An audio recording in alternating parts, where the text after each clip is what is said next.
Welcome back, guys. The map is DSDR.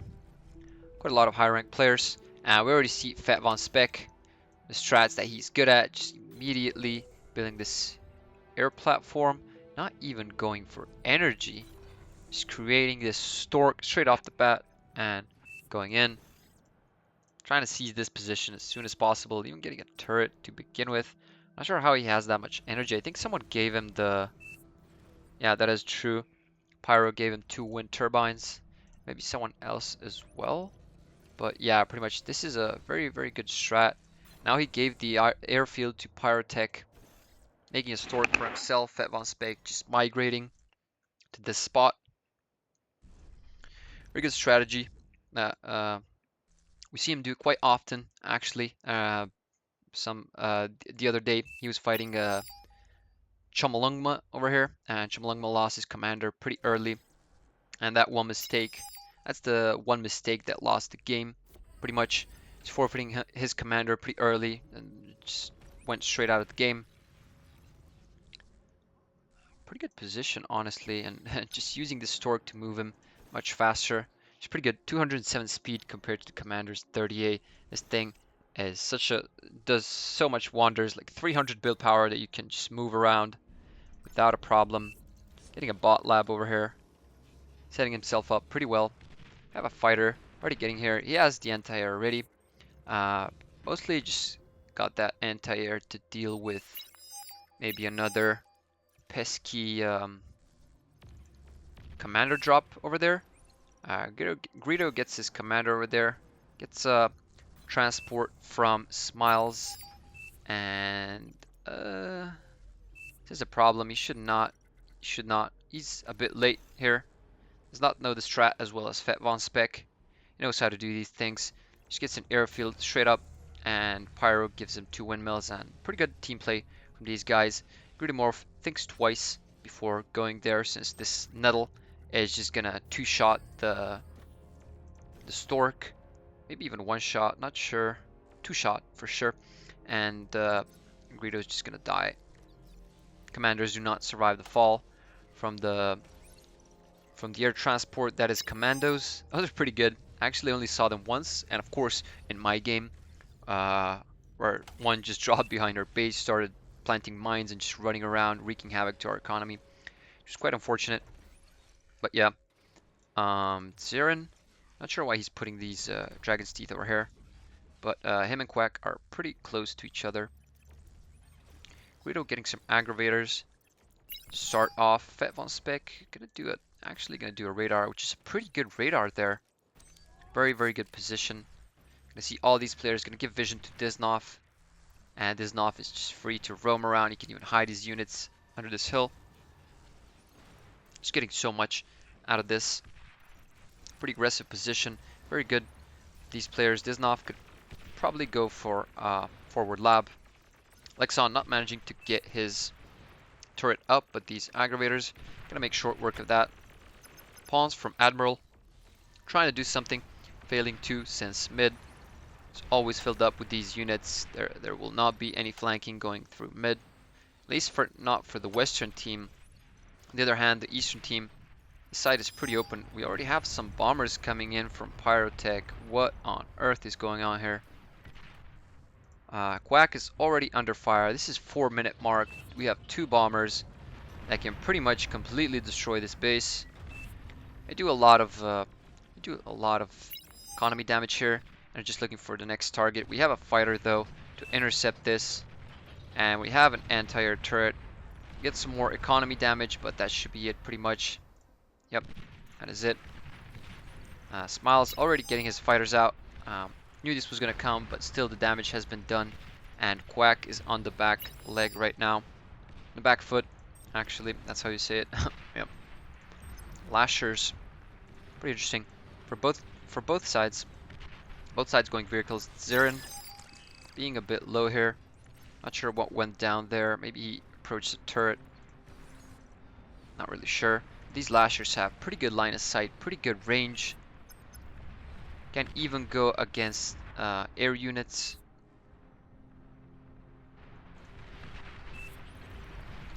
And we have bombers from Smiles. And these bombers might be able to do a bit more damage, but we have fighters from Pyrotech as well. Zirin gonna suffer some damage. Gonna see two of his solar collectors go down. One metal extractor and the second one stays up. Just good for him. But still, he's sitting on almost no metal at all, getting 7 metal per second. That is pretty bad. He will need to rebuild here and just to recycle, get this metal out of the way as soon as possible. No, he should opt to recycle first. Well, to get his metal extractor up, I think that's the best course of action here. Fev on spec, gonna soon be under siege. Well, he already is under siege. We just see some units gonna try and flank. These grunts will overpower this turret, and he will be attacked from a couple sides. He should just go for that. He doesn't know it is only one turret. Just trying to play it safe with these aggravators here. Having a few grave robbers on standby. Fev on spec, having enough energy to degun all these grunts, so that will not be a problem. Even shooting some of his units. And we have Fawns from Diznov just flanking, helping his teammate out. That is very good, very well played from Diznov. Have a Twilight there, stealthy cloakable metal extractor. That is pretty expensive, 200 for a metal extractor. They do not know it's there. So cloak costs 12. That is using a lot of energy, and I guess you can self-destruct it to be as that little stun bot, which is pretty good. But we'll see how it goes. Zirin using teeth a lot more.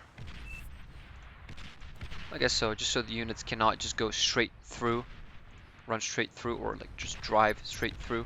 This we have vehicles for the other side as well. Oh my god, Lexon, I was not looking at this, but Blindfish and Lexon doubling up on, what was this? This is Tyrant. Tyrant, not the luckiest here. Gets completely wiped out of the game. The only thing he has left is a metal extractor. That is pretty unfortunate. Lexon trying to, well, get metal, to be honest, but he's kind of getting his commander pretty low here. Okay, he knows when enough is enough, and starts retreating at 35% mark. Has a lot of these units here still. Should try and move him just to help the commander out. And he stays alive, does not have vision. He should get a radar here just to know what he's dealing with. But in any case, pretty good plays from him. And Blindfish helping out Zirin here. Zirin not sitting on a lot of metal, still just missing out on quite a lot. But Blindfish is here to help him with his Rocketeers. Quack is in a bit of trouble. He got bombed early on, so not the greatest economy coming from him, and he's just taking shots from these rockets. So many of those. The radar goes down. They are blind right now. Not know what is going down. And this could be trouble. This could be another fast game. Have some incisors here. Just moving in.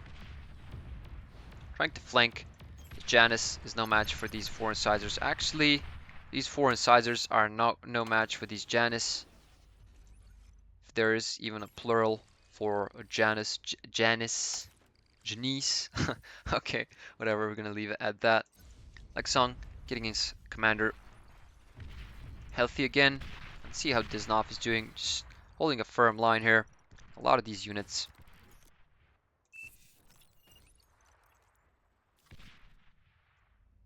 Bing, bing, bang. That's a lot of pawns, actually, but nothing else, to be honest. Diznov has a cloak here. Not sure why bing, bing, bang is not just hitting ground here. What was that? That was probably Pyrotech. 1250 metal for that commander. Deconstructing the Armada aircraft and constructing Cortex aircraft plant.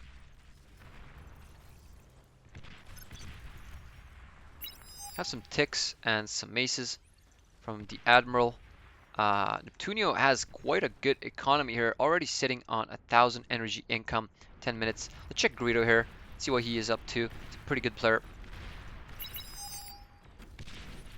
Dragon's Maw. That is not going to go up, my friend.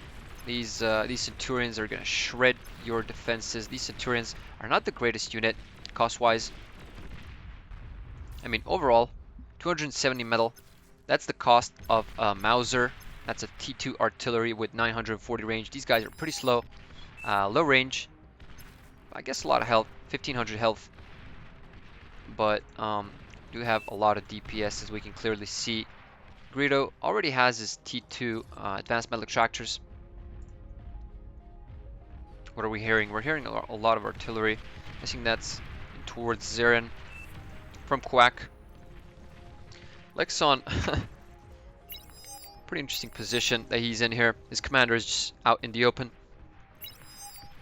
There's no radar that sees him, so he is fine. He knows the whereabouts of these units. He knows nothing is coming his way, and he's just seizing the opportunity to get as much metal extractors as possible, as many metal extractors as possible. That is more of a correct way to say it. Getting some fiends out. Those will help a lot. Maybe even catch Admiral off guard. Admiral, not the greatest economy going on here. I mean, not even the space for it, but these wind farms from Neptunio. He got some Janice to help out the front line, and that is it pretty much from his units. He's just focusing on economy right now. Those metal extractors are pretty far off from the middle spot, but I'm guessing they are all just having the correct income. He just probably spawned in the middle and just got all three of them in a row. Some blitzes from David trying to go through, and indeed they will, since these bots will not be able to catch them. Those are gonna go straight into Quack's economy. This is such a big problem. DSDR here, a pretty unforgiving map for these frontliners. Just Quack, Lexon, and Tyron. They got destroyed pretty early on. Zeren, yep, these four spots here are pretty hard to play, since you're always getting destroyed, getting your stuff raided, and this is no different. Almost getting his constructors destroyed. Quack getting all his metal extractors here destroyed is not sitting on a lot of metal income. 2 metal income only from the commander. Lost a lot of economy here, but David getting his commander out front. And compared to Neptunio, not the greatest economy going on here. 600 energy income. Let's see Neptunio. Oh, that is just so much. Getting his first fusion reactor up pretty quick on this economy. Check how top is doing. Disnov trying to sneak some units through. Waiting for the gauntlet to not be out of range. To be out of range, actually. That's what I meant. And sneaking some of his pawns here under the ridge where the gauntlet cannot shoot. This is a pretty sneaky move by Disnov here. Yep, this gauntlet will just not be able to fire unless it is set to, see, low trajectory. It should be set to high altitude, and then it can hit these units, but he just sneaked all of his units there. This is going to be an easy pickings for this gauntlet. Disnov is just going to sneak his commander in. That's only 8% of damage coming in, but this commander is pretty slow when going up this hill. That gauntlet goes away. Disnov almost getting his... No! That is so unfortunate for Disnov. He should have just moved his pawns in. They could have probably made short work of that turret, but he loses his commander in the process. That is very unlucky. And these pawns, I think, are gonna get rid of these Rocketeers. Yep, that is pretty unfortunate. Disnov trying to sneak his Lazarus in as well to get that commander wreckage, but that is not gonna go through. Everything went well until the point that lightning turret got a bit too dangerous, and Disnov losing his commander. And finally, we're getting a big push from Fet von Speck into Quack's base. Like I said, these players just getting doubled up, tripled up on, and Lexon just completely eradicating Admiral's base. And Neptunio, knowing this is pretty much over, just left the game, resigned, and here come Lexon's fiends to destroy these farms, to plow the farms that Neptunio was So busy building. Oh, we already have a nuclear bomber from Smiles. But how much will it help? That is the question. We have some fighters coming in. Oh, there we go. Should have another flyby here to get rid of these units. Oh, almost, almost. Just needs to make another swoop.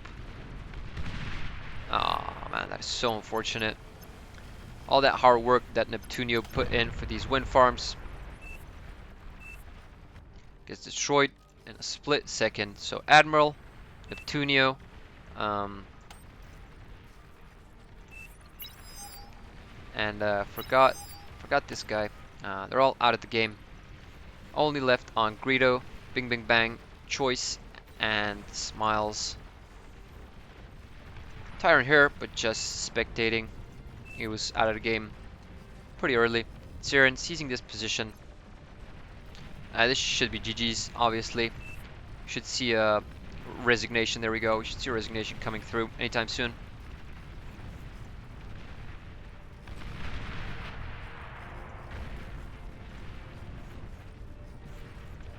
And that is when you focus too much on ecoing, teching here, which was not the right choice by Neptunio. I guess he was just autopiloting a little bit there. And, oh, almost. Yeah, I guess he was just autopiloting a bit too much there. And he's got his stuff destroyed. Fat Von Spec deconstructing this lab, actually. His commander is going to go down. And this is a problem. These guys are not letting up. Oh, we have 18 bombers from Pyrotech. And there we go. We see a forfeit coming through. No chance for these bombers to be put to good use. And there we go. Pretty hard frontline positions, but very well played from Zirin and Lexon. Lexon, obviously the MVP of the game. Pretty glad for him. Player from Croatia. And yeah, Serbia, Croatia, very good friends. In any case, thank you so much for watching, guys. I'll catch you in the next one. See ya.